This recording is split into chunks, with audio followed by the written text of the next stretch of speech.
Well, 72M, never thought I'd be writing this on Reddit at my age. My daughter helped me set up this account because I needed to get this off my chest.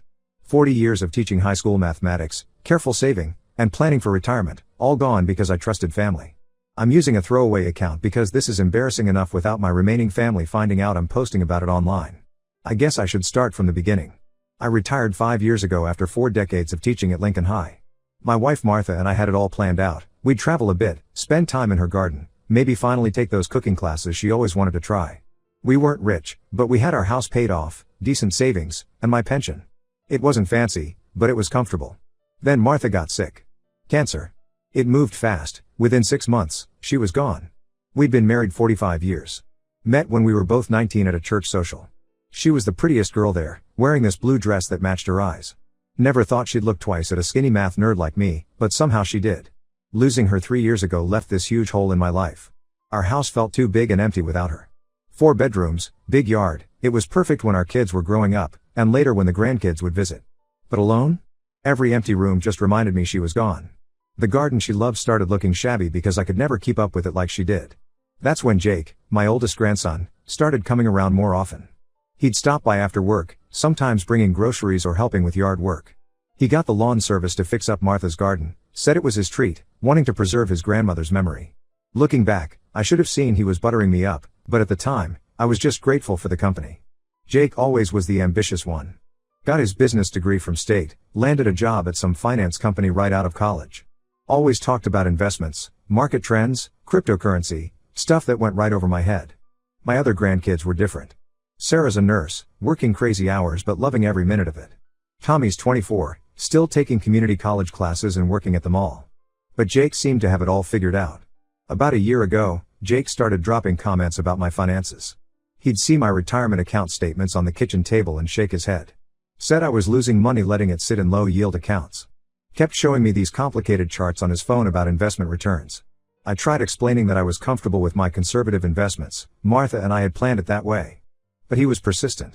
Then he started in about the house. Property taxes in our area had gone up, that part was true. Jake said maintaining such a big house was eating into my retirement funds.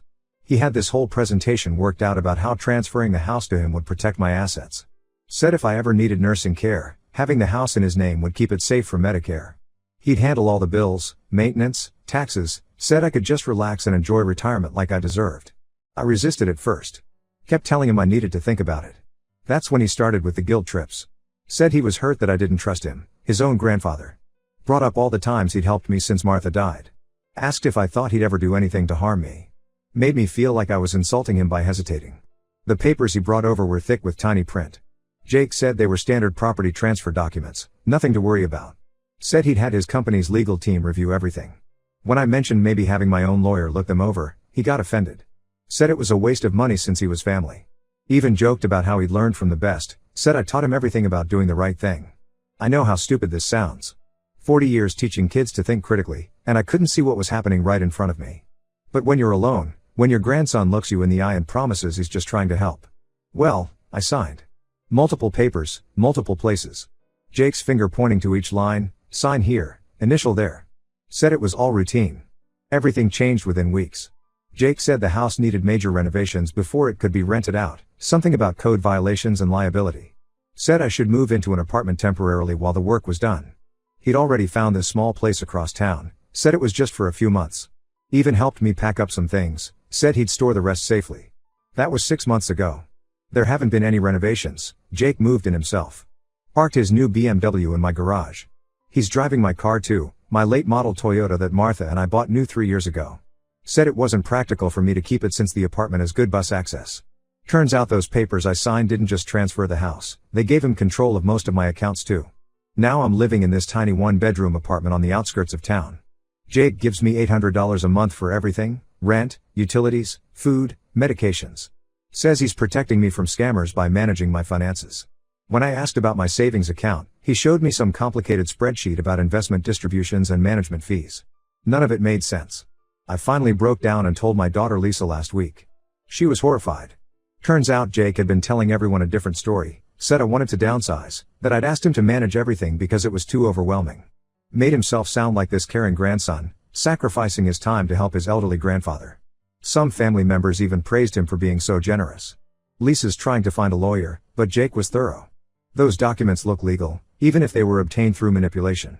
I handed over everything I spent my life building because I trusted my own flesh and blood. The house Martha and I bought when we were just starting out, where we raised our kids, where she planted her garden, all gone because I was too trusting.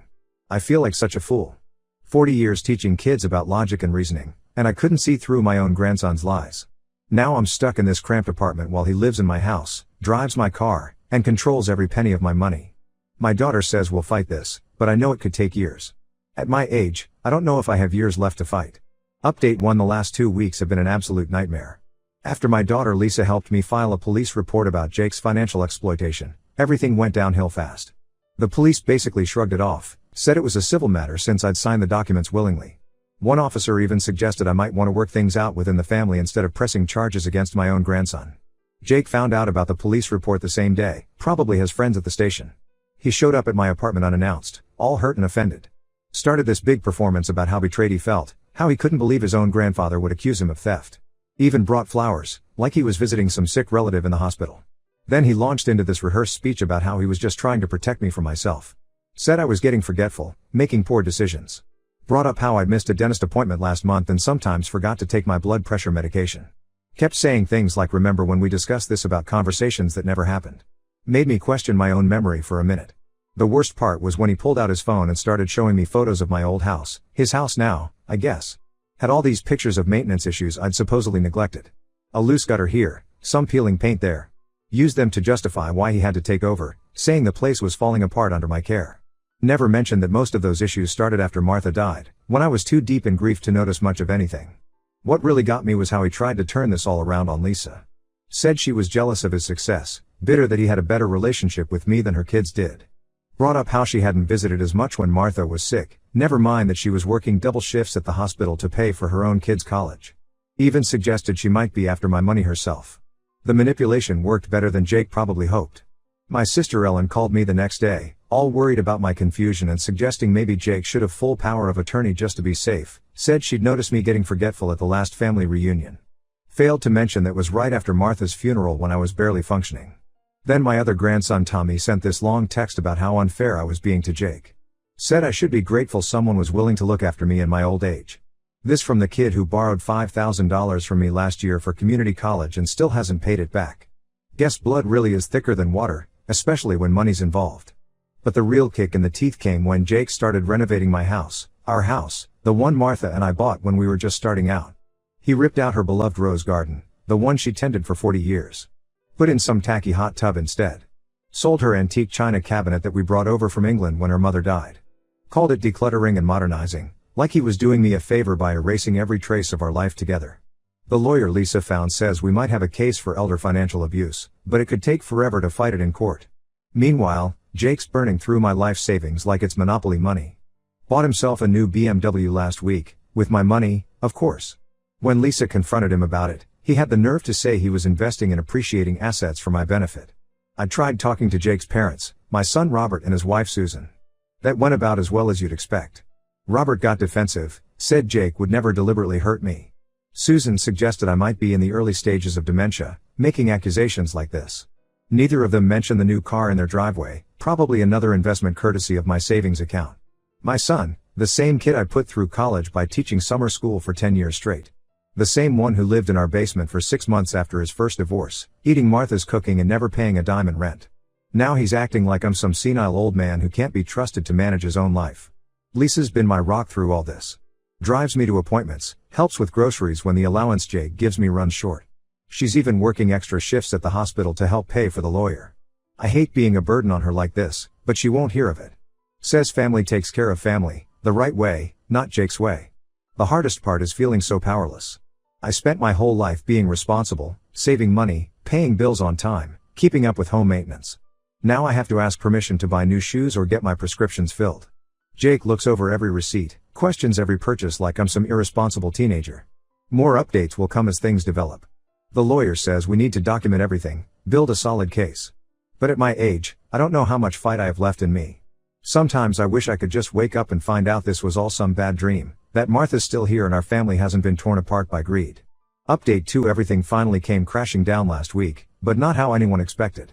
My granddaughter Sarah, who'd been working crazy hours at Metropolitan Hospital, came home early from her night shift and spotted Jake at the Coffee Bean near the hospital. He was meeting with some guy in an expensive suit, which wouldn't have caught her attention except she recognized the man from somewhere. Turns out the hospital had sent around a warning email about this character, James Morrison, a supposed investment advisor who'd been targeting elderly patients.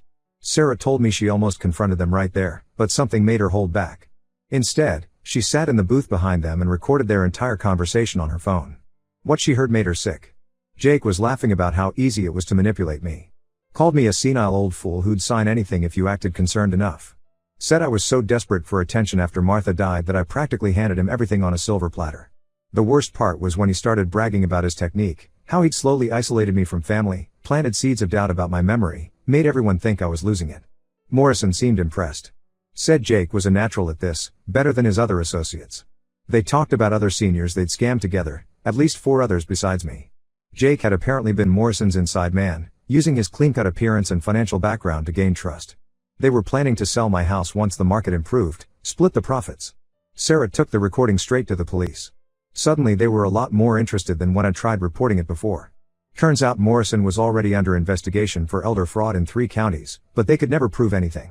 Jake's name had come up in those cases too, always as the concerned grandson or nephew who'd helped the victim manage their assets. The police got a warrant to look at Jake's financial records.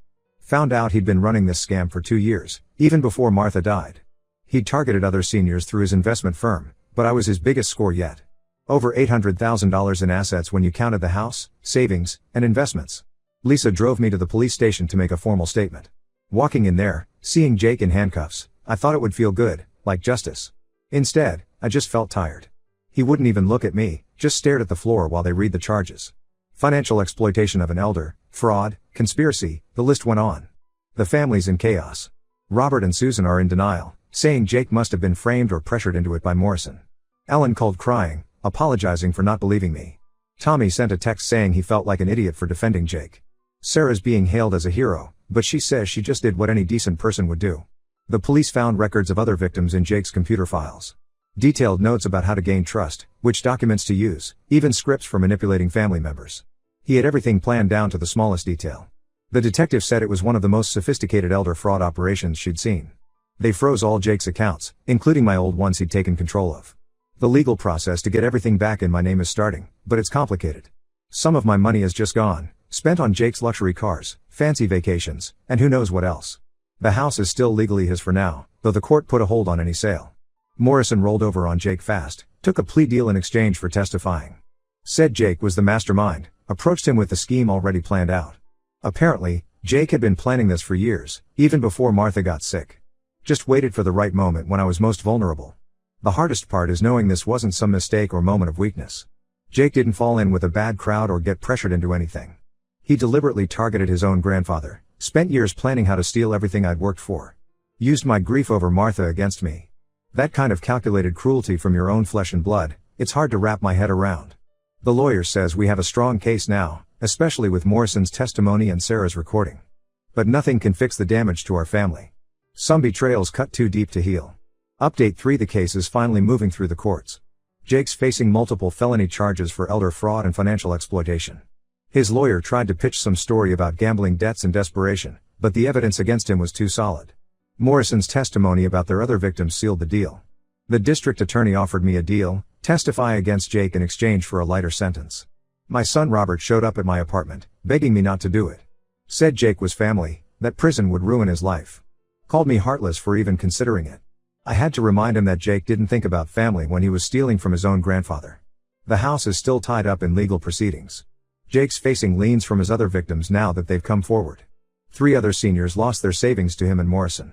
One lady in her 80s had to move in with her daughter after Jake cleaned out her accounts. Hearing their stories made me realize how lucky I was that Sarah caught him when she did. My blood pressure got so bad during all this that I landed in the hospital for 3 days. Sarah was my nurse, kind of ironic. She's the one who really saved me, both times. The doctors say I need to reduce stress, but that's not easy when you're testifying against your own grandson in criminal court. The family's split down the middle now. Robert and Susan haven't spoken to me since I agreed to testify. They're telling everyone I'm destroying the family out of spite. Ellen and Lisa stand firmly behind me. Tommy's caught in the middle, but at least he stopped defending Jake. The prosecutor says most of my money is gone for good. Jake spent a lot of it, and what's left is tied up in assets they're still trying to trace. The BMW's been seized, and they're working on reversing the house transfer, but it's slow going.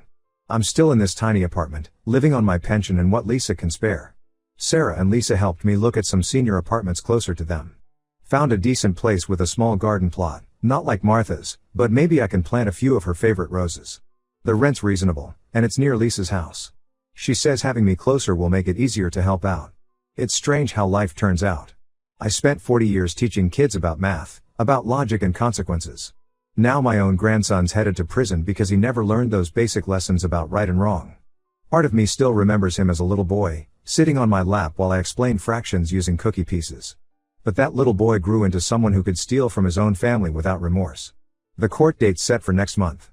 I know what I have to do. Jake might be my grandson, but if I let him get away with this, he'll just find other victims. More seniors who saved all their lives, only to have it stolen by someone they trusted. I can't let that happen.